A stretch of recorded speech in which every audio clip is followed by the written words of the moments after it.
São Paulo deve flexibilizar ainda mais as regras de enfrentamento à Covid nos próximos dias. Vou conversar agora com o secretário de Saúde do Estado de São Paulo, Dr. Jean Gorenstein. Dr. Jean, boa noite, bem-vindo de volta. Me ouve bem? Ouço sim, Mona Lisa. Boa noite a você e a todos os telespectadores da CNN. É sempre um prazer conversar com vocês. Prazer é todo meu, querido. Vamos lá. O estado de São Paulo está, com a menor taxa de internação pela Covid dos últimos meses. Isso é maravilhoso, mas tem aí o temor, sim, da variante Delta. Preocupa demais, inclusive a capital paulista, com a transmissão local dessa cepa indiana. Minha primeira pergunta para o senhor não poderia ser outra. É hora de pensar em flexibilizar mais?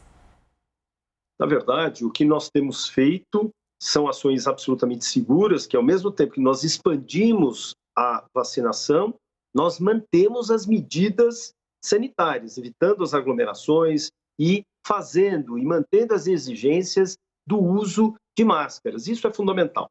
Todos os países que não fizeram essa combinação de vacinação com a utilização de máscaras estão precisando retroceder. É o caso dos Estados Unidos e também, por exemplo, Israel. Israel vacinou 96% da sua população. No dia seguinte, todo mundo foi para a rua e mesmo para os estabelecimentos comerciais e serviços sem máscara.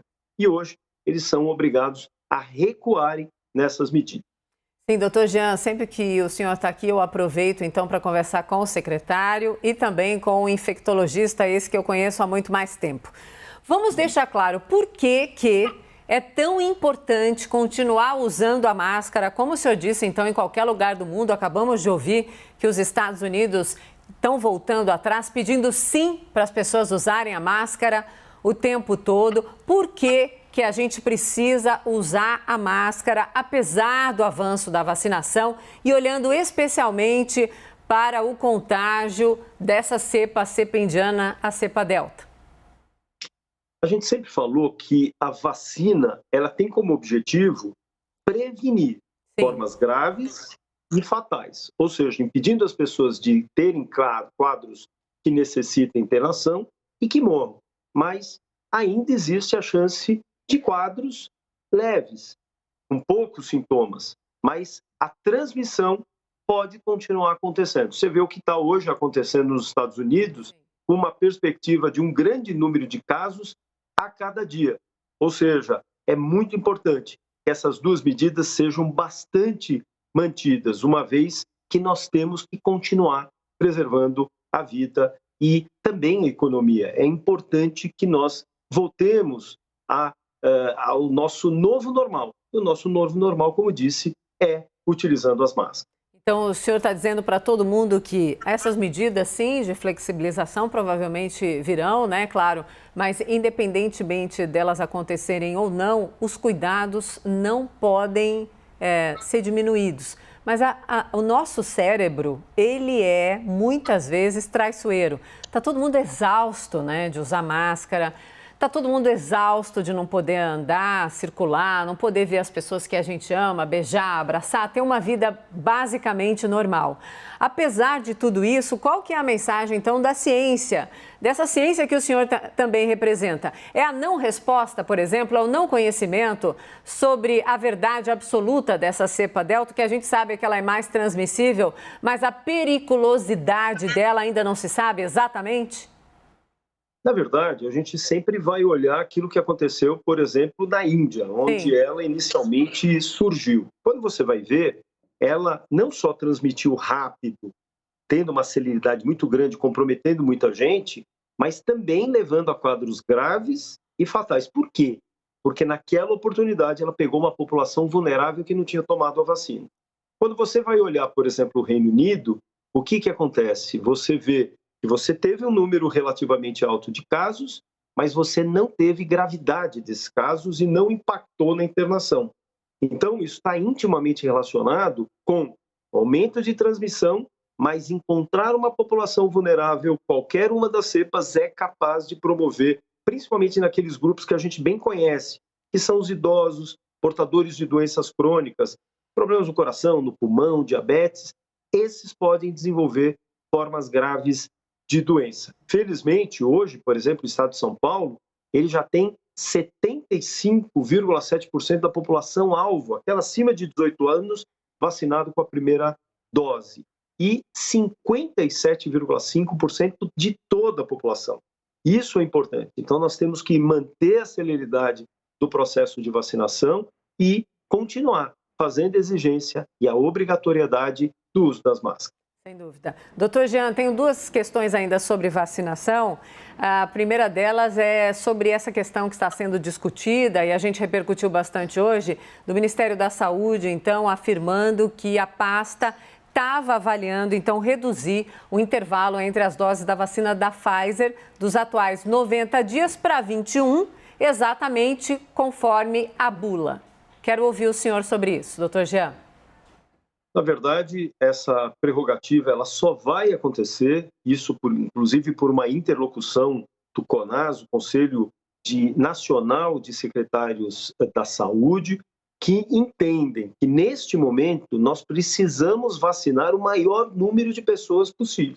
Sim. Se nós tivéssemos um quantitativo de vacinas muito grande, a gente até poderia pensar em concomitância a reduzir o intervalo, voltando para aquele intervalo de bula a cada 21 dias. Então, por esse entendimento do Conselho Nacional de Secretários de Segurança e da Saúde, bem como o próprio Ministério da Saúde, se entendeu que vamos acelerar, sim, o processo de vacinação para a nossa população, pelo menos com a primeira dose, e aí então a gente passa a rediscutir, diminuir esse intervalo para 21 dias no caso da Pfizer.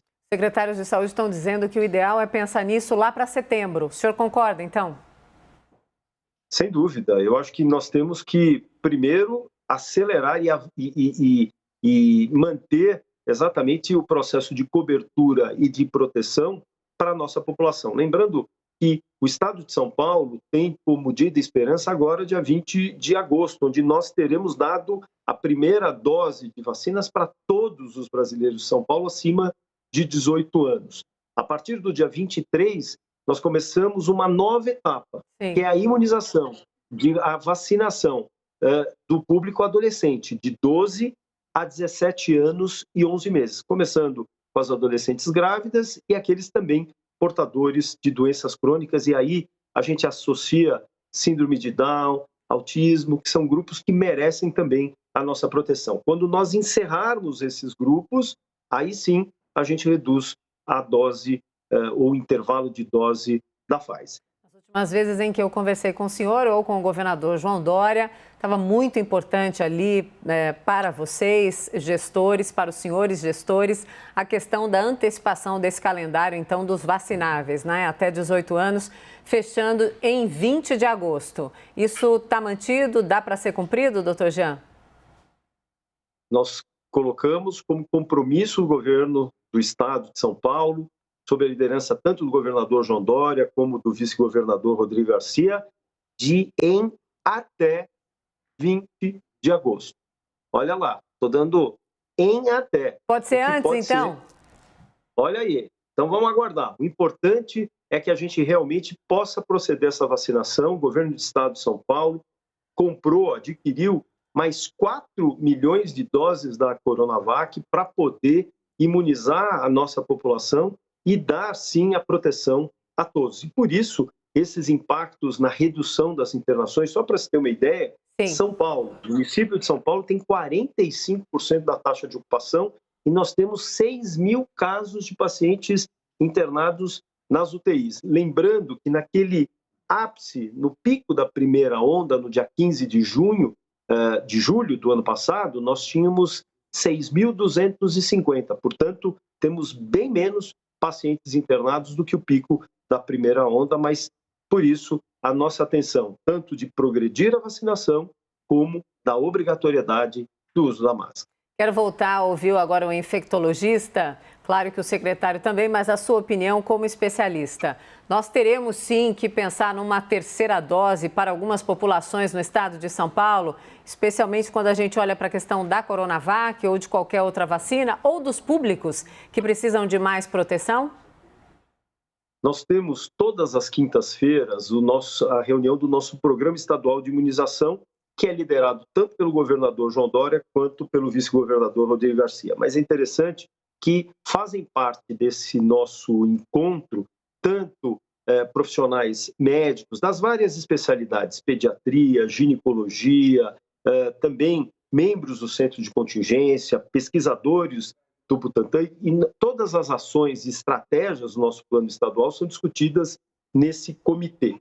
E uma das coisas que nós temos é exatamente um planejamento para o ano que vem, a partir de janeiro, proceder uma nova fase da campanha vacinal. Nós encerramos essa campanha esse ano, vacinando todos os brasileiros acima de 12 anos aqui do estado de São Paulo, e a partir do ano que vem estamos já delineando qual estratégia a ser tomada, com qual vacina, quantas doses, a partir de quando, e assim, ao longo desses próximos meses, e recebendo também todas as documentações e apoios da ciência, dos trabalhos que estão acontecendo, das pesquisas que estão sendo propostas lá fora, nós podemos desenhar e poderemos desenhar essa estratégia a ser seguida a partir de janeiro do ano que vem.